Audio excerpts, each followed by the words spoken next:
सबसे पहले कि रियलिटी शो के जो ऑडिशंस होते हैं वो कितने ऑथेंटिक होते हैं, जो आपने पर्सनली देखा है, जो सुना नहीं है, जो आपने पर्सनली देखा है। देखिए, मैं ये जानता हूँ कि I would say luck plays a big role, मैं ऐसा बोलूँगा। क्यों ऐसा? हाँ, उसका रीज़न ये है कि देखिए, ऑडिशन ऑथेंटिक होते हैं, लेकिन मुझे लगता है शायद सिर्फ गाने पे सिलेक्शन नहीं होता। कई बार एक्स फैक्टर की बात ये बोल सकता हूँ, क्योंकि उसका तो नाम ही एक्स फैक्टर था कि गाने के अलावा भी कुछ चाहिए था उसमें। एक्स फैक्टर इज ओके, हाँ। ठीक है। एक्स फैक्टर के अलावा कुछ ऐसे ऑडिशंस होते हैं वहाँ जहाँ पे ऑडिशन लेने वाले खुद म्यूजिक नहीं जानते, नॉन म्यूजिशियन लोग होते हैं। इनिशियल राउंड्स में ऐसे कुछ लोग इनिशियल हैं, लोग ऐसा होते हैं मेरे जो को चेहरे सुना। देखेंगे आपके, आपकी पर्सनालिटी देखेंगे, ओवरऑली आपको जज करेंगे। अच्छे गाने वाले भी मैंने देखे हुए कुछ सिंगर्स को, बहुत अच्छे गाते हैं, उनको इतना बुरी तरह से ट्रीट करते हैं, या बहुत डिसअपॉइंट हो जाते हैं, बोलते हैं मेरे को गाना ही नहीं अभी आगे से। मुझे बहुत बुरा लगता है ऐसा भी है ना कि आप सोचिए, ये जो बहुत आपने देखा होगा वो फेसबुक और इंस्टाग्राम पे क्लिप्स आती है ना, बहुत ही बेसुरा कोई गा रहा है, जजेस के सामने पहुंच गया है और सब हंस रहे हैं। तो मेरा क्वेश्चन ये रहता है कि अगर इतना कड़क ऑडिशन है आपका, तो ये कैसे पहुंच गया वहाँ उधर? तक कैसे पहुंच तो ये गया? Drama I think. हाँ, तो थोड़ा सा ड्रामा ऐड भी करते होंगे शायद, I am sure. Initial round में कौन सिलेक्शन कर रहा है कौन नहीं, मतलब उसका कोई अता पता है नहीं। मतलब जो शुरू के राउंड में ऐसा कुछ लोगों ने मुझे बोला कि साहब हम तो गए और हमें समझ ही नहीं आया कि ये कौन है, ये समझते भी हैं या नहीं।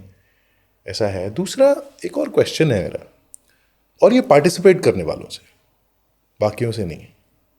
ऑफ कोर्स ये वो लड्डू है जो सब खाना चाहते हैं, है ना, ऑफ कोर्स। पर मेरा ये क्वेश्चन है, Abhijeet Sawant, because it was the first Indian Idol, उस समय वो हर चीज़ एकदम फट के बाहर निकली, तो Abhijeet Sawant made it so big and everything. उसके बाद मुझे एक भी विनर बताइए हु मेड इट बिग, जबकि वही जजेस हैं, वही लोग चांस देने वाले हैं जो सामने बैठे हैं, चाहे वो कंपोजर्स हैं, चाहे वो सिंगर्स हैं, चाहे वो कंपोजर्स चांस देने वाले जो प्रॉमिस करते हैं, या एल्बम का प्रॉमिस होता है, शोज का प्रॉमिस होता है। When I one the show, मेरे को 1.5 साल तो घर बिठा के रखा। I was in a contract, not a single show, कोई शो नहीं। जीत तो गया था ना, शोज ही कर लो, मैं परफॉर्मर अच्छा हूँ, पर नॉट अ सिंगल शो। तो ये मेरा, अगर ये बिजनेस है तो बिजनेस करने वाले बिजनेस कर रहे हैं। मैं पार्टिसिपेंट से पूछ रहा हूँ कि आप क्यों नहीं देख रहे। मैं बहुत ऑनेस्टली बोलता हूँ कि जब एक्स फैक्टर हुआ और मैं जीता, मुझसे बहुत अच्छे अच्छे गाने वाले थे उस शो, मुझसे अच्छे गाने वाले लोग थे। मुझे वो I don't want to get in details because then it looks like I am trying to be this bigger person, पर मैं आपको ये हम्बली बहुत बोल सकता हूँ, बहुत ऑनेस्टली, कि मुझसे बेटर लोग थे जिन्हें शायद जीतना चाहिए था, पर क्योंकि वो वोटिंग बेस्ड शो था, Voting based, वोट आए, मैं जीता, मेरे शहर ने मुझे जिताया।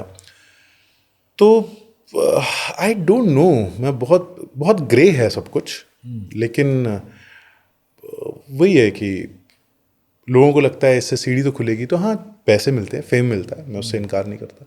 मिला है fame, it gave me a foot in the door. अगर मुझे किसी से मिलना है तो मिलना आसान हो गया मेरे को। लोग कम से कम उतना टाइम देते हैं, उतनी बात करते हैं आपसे। और